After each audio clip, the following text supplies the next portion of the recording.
For the Council today is not the character of the government of Venezuela.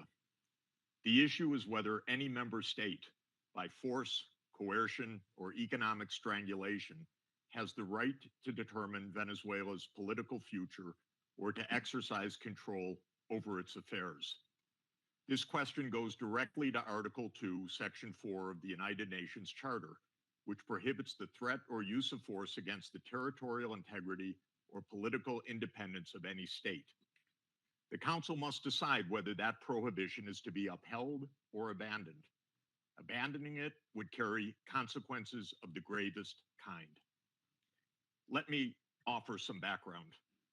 Since 1947, the United States foreign policy has repeatedly employed force, covert action, and political manipulation to bring about regime change in other countries.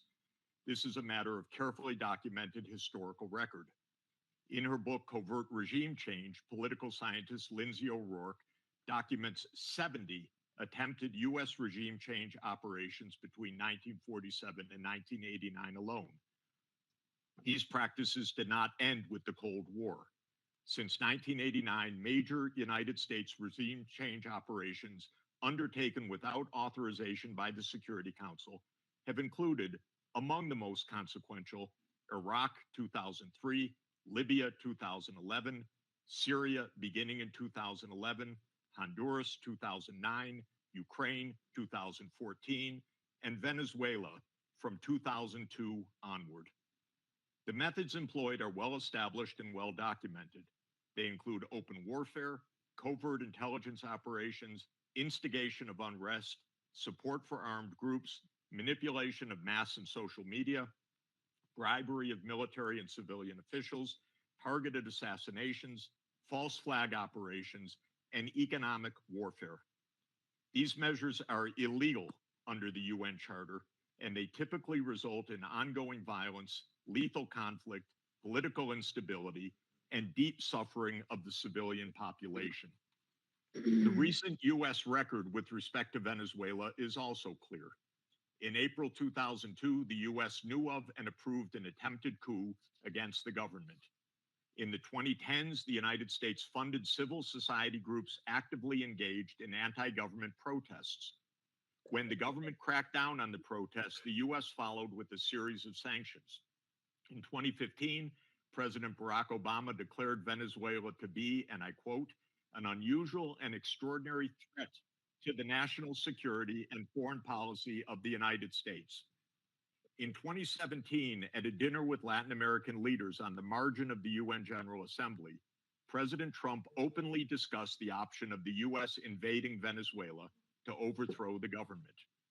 During 2017 to 2020, the United States imposed sweeping sanctions on the state oil company PDVSA.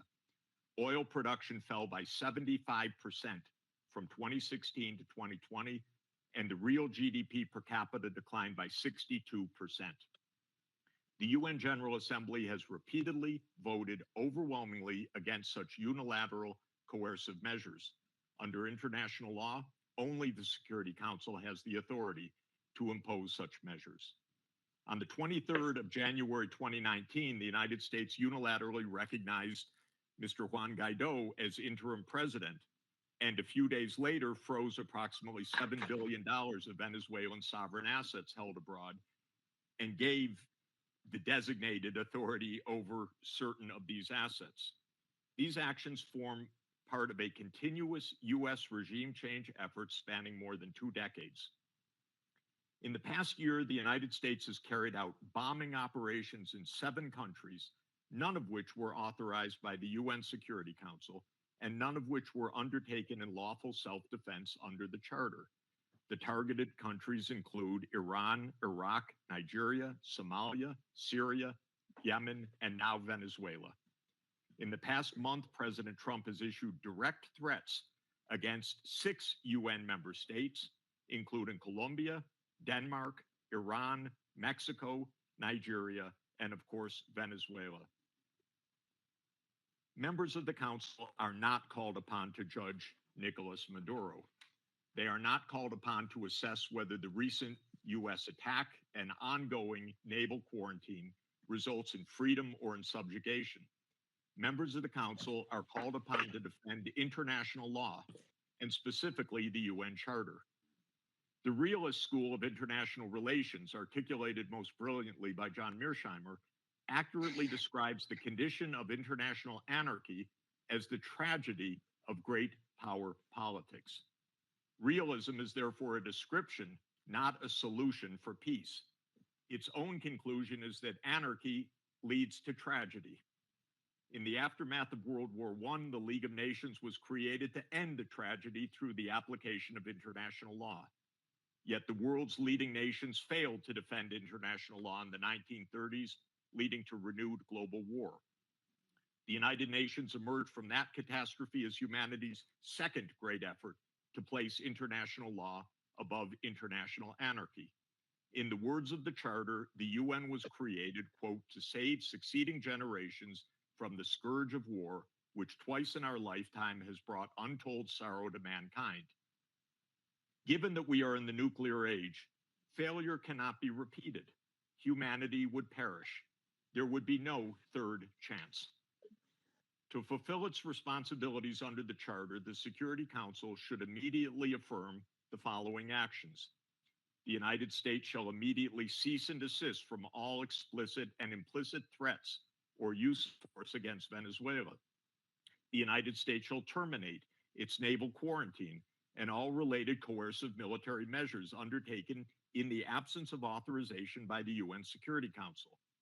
The United States shall immediately withdraw its military forces from within and along the perimeter of Venezuela, including intelligence, naval, air, and other forward deployed assets positioned for coercive purposes.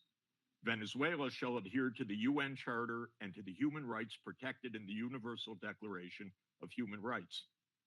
The Secretary General, I recommend, should immediately appoint a special envoy mandated to engage relevant Venezuelan and international stakeholders and to report back to the Security Council within 14 days with recommendations consistent with the Charter, and the Security Council should remain urgently seized of this matter.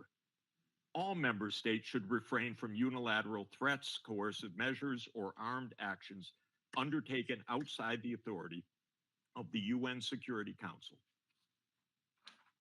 In closing, Mr. President and distinguished